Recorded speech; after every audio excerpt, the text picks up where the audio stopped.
Allah razı olsun bak. Nasıl yardımcı oluyorlar bana. İşimi kolaylaştırıyorlar. Kalkın lan. Zibidiler sizi. İş uğraşacaksınız. Biri orada, biri orada. 11'e 4 yani 44 metre bir alan gölgelik hale geldi. İmparator Bey'in makamı.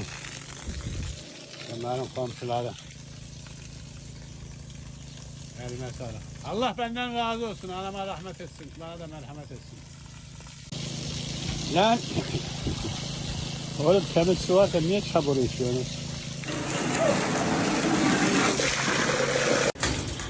Latte seni suçlayamıyorum ama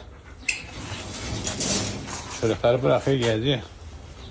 Kız git. Git. Emzirdiğin yoksa gene de güçlenmen lazım.